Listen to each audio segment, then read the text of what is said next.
네, 우리 국내 증시 개장 어떻게 될까요? 궁금해하시는 분들 많은데 일단 그 관련 지표로만 봤을 때는 양호합니다. 야간 선물이 플러스 1.53%입니다. 예, 야간 선물이 가장 더 주요하겠고요. 코로는 한 4.9%, 네, 그리고 EWETF도 1.68%의 상승을 나타내면서 오늘 국내 증시 호조에 좀 종을 울리고 있습니다. 이경수 하나증권 수석연구위원과 함께 살펴보도록 하겠습니다. 안녕하십니까? 네, 안녕하세요. 네, 이번 주에 참 쉽지 않은 변동성이었던 것 같습니다.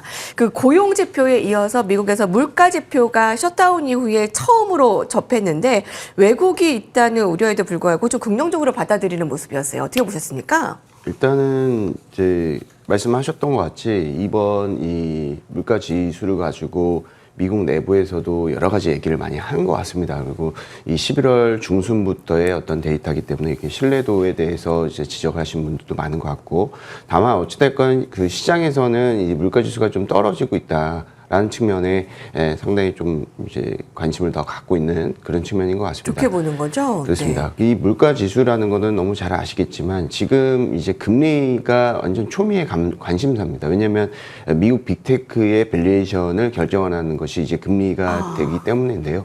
금리가 떨어질수록 당연히 한국도 그렇고 미국도 그렇고 모두 다 이 주식시장에 대한 그 PER이 높아질 수밖에 없는 상황이고, 지금 데이터 센터라든지 그 빅테크의 여러 가지 그 자금 조달이라든지 이런 것들에 대해서 어떤 스케줄에 대한 지연 소식이 많이 일어나고 있잖아요.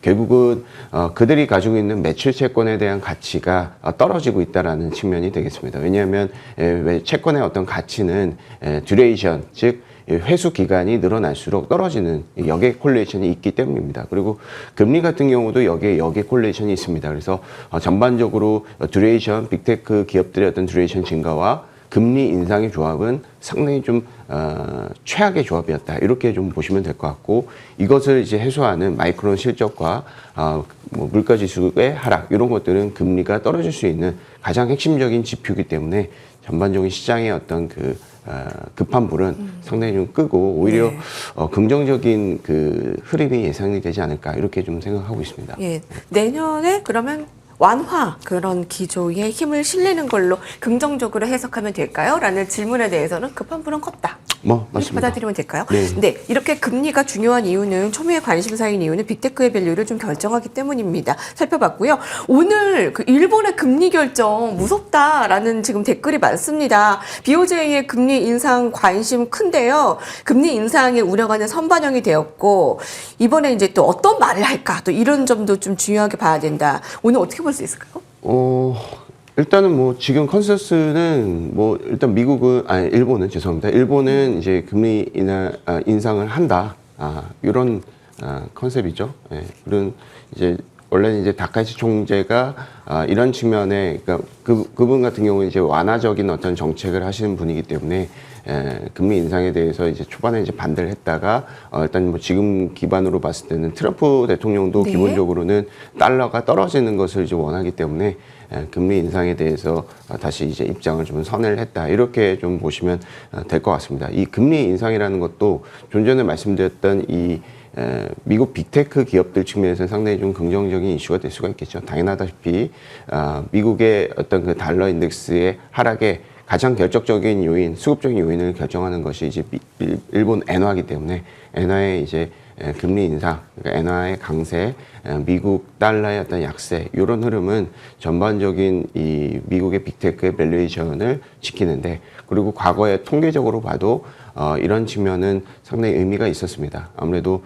엔캐리 트레이드 자금을 어느 정도 묶어 놓을 수 있다라는 측면으로 볼 수가 있기 때문에, 어떻게 보면 이제 엔캐리 트레이드 측면에서 청산 위험도를 많이 이제 얘기를 하시지만, 기본적으로 제가 이제 분석을 해본 결과에는 엔캐리 트레이드라는 이슈로 주가 시장에서 변동성이 컸던 적은 없거든요. 아, 그래요? 기본적으로 어떤 다른 이슈 때문에 엔캐리 트레이드가 이제 파생돼서 들어오는 것이, 엔캐리 트레이드 청산에 대한 어떤 이제 위기는 과거에는 일어나지 않았습니다. 그래서 미국 경기가 좀 좋지 않거나 미국 달러가 급락하는 그런 요인에서 기본적으로 미국 침체하고 연동성이 있다. 그렇게 좀 결론을 내린 적이 있는데요. 네. 어쨌든 이번 이제 금리에 대해서 뭐 일본의 어떤 금리 인상만 가지고 엔캐리 트레이드 청산을 얘기하는 거는 상당히 좀 어려운 측면이 있다. 네. 미국의 경기는 워낙 좋다. 이렇게 좀 해석을 할 수 있을 것 같습니다. 네, 다행입니다. 오늘 국내 증시 출발은 일본의 금리 인상 우려감 속에서도 뉴욕 증시 상승 소식이 있습니다. 사실 국내에 왜 이렇게 산타 랠리의 발목을 잡는가 하는 데는 환율 또 발목이고요. 그 안에서 또 AI 투자 확대에 실적 눈높이 상향되고 있는 코스피 다행히 이익 장세로 진입을 해서 산타 랠리를 이끌어낼 수 있을까 어떻게 보십니까? 환율이 일단 기본적으로 문제인 것 같습니다. 글로벌 통화국 중에서는 원화의 약세가 가장 이제 상당히 좀 부각이 되고 있다. 이렇게 좀 보시면 될 것 같은데 한국이 이제 순수출이 계속 증가를 하고는 있지만 전반적으로 저희는 이제 원달러 환율을 우상향 곡선을 그릴 수밖에 없다라고 말씀을 드릴 수밖에 없는 게 기본적으로 이제 뭐 서학개미 얘기가 많이 나오잖아요. 올해 이제 40조의 투자를 하고 근데 그것들을 일단 기본적으로 개인들의 어떤 탓이다라고 보기보다는 기본적으로 성장이 있는 쪽으로 자금이 올라간다. 그리고 이제 펀더멘털 측면에서 환율의 결정 요인이 가장 크기 때문에 미국과 한국의 어떤 경기 성장률의 차이, 미국은 한 2% 정도 예상을 하고 있고 한국은 한 1% 예상을 하고 있죠. 이 성장의 어떤 갭이 메워지지 않는 한 계속해서 환율은 우상향 곡선을 좀 그릴 수밖에 없다라고 말씀을 드릴 수가 있을 것 같고요. 그리고 이제 향후 이제 10년 동안 25년도부터 35년도까지 국민연금의 총자산 규모가 상당히 많이 늘어납니다. 거의 2배 정도 늘어나요. 1,400조에서 거의 2,600조 정도가 됩니다. 그 상황에서 기본적으로 국내 증시에 국내 주식의 어떤 비중을 낮추더라고 하더라도 국내 주식도 매수를 해야 되는 거고요. 10년 동안 한 110조 정도를 국민연금이 매수를 해야 됩니다. 미국 주식은 어떠냐? 미국 주식도 거의 200조 이상을 매수를 해야 되는 스케줄을 가지고 있습니다. 네. 그래서 기본적으로 이런 측면이 봤을 때는 그리고 미국에 대해서 어떻게 보면 무역협상 대가로 계속해서 돈이 나가는 측면이 있고요. 그래서 전반적인 수급적인 측면에서 봤을 때는 계속해서 환율 측면에서는 불안정한 그런 측면이 있다. 다만 원달러 환율이 상승을 한다는 것은 한국의 수출주의 어떤 기업의 어떤 이익 비중이라든지 이런 것들이 더 커진 상황이기 때문에 네. 한국의 펀더멘털에는 상당히 긍정적인 효과를 얻을 수 네. 있다고 보거든요.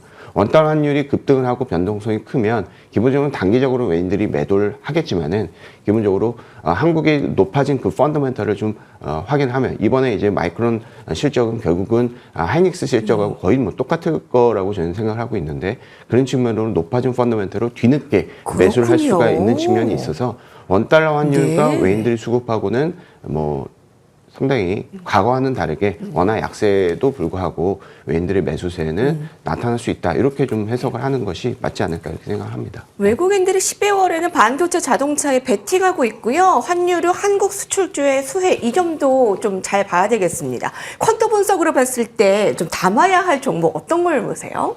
저는 이제 실적이 어디서 나느냐가 가장 중요한 것 같습니다. 내년에 실적의 상승분의 거의 95%를 삼성전자와 하이닉스 이 두 개의 종목이 내년 실적에 거의 이제 주력 기업이다라고 보고 있습니다. 그래서 해당 기업들이 기본적으로 중장기적으로는 의미가 있을 수가 있다 이렇게 좀 판단을 하고 있고 그런데 이제 연말에 저희가 이제 12월 달에 어떤 빅테크의 어떤 하락세는 기본적으로 이 계절성에 의거한다 이렇게 판단을 하고 있습니다. 예. 계절성이라고 한다면 기존의 어떤 그 수익을 갖다가 기관 투자 같은 경우에는 어느 정도 청산을 해서 수익자를 갖다 줘야 거기에다가 본인들이 보너스를 받고 그런 연말을 좀 보낼 수가 있거든요. 그래서 기존에 많이 초기 투자 같은 경우에는 빅테크가 최근에는 조금 변동성이 있지만 성과가 났던 부분들은 어느 정도 좀 정리를 하려는 그런 계절성이 한국, 미국 공통적으로 항상 있다라는 측면이 있고요. 네. 양도세 측면도 봐야 될 것 같습니다. 최근에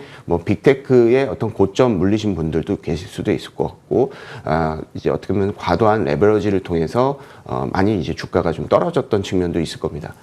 그런 측면에서 봤을 때 양도세 기준이 한국, 미국 모두 다 12월 31일입니다. 한국 같은 경우에는 지금 양도세가 지금 면제가 되고 있지만은 네네. 미국 같은 경우에는 이제 떨어진 종목군들을 매도할 임팩트가 생기는 거죠. 왜냐하면 기존의 수익이 났던 부분에 대한 양도세를 조금 완화되기 위해서 12월에 굳이 손절을 한다는 것입니다. 그래서 기본적으로 떨어진 종목군들은 그래프 보시다시피 지금 빅테크 기업들이 1개월 동안 가장 많이 떨어진 종목군들 최상단에 다 포함이 되어 있는데 네. 해당 종목군들은 1월 달에 반등하는 그런 거래성 역시도 우리가 생각을 해야 된다. 그래서 통계적으로 보면 12월 달에 어떤 많이 올랐던 종목군들에 대한 조정은 매년 일어났던 측면이 있다라는 측면에서 우리가 우리 펀더멘털 측면에서 크게 변함이 없다라고 한다면 저희가 어떤 뭐 계절적인 측면에서 주가가 예.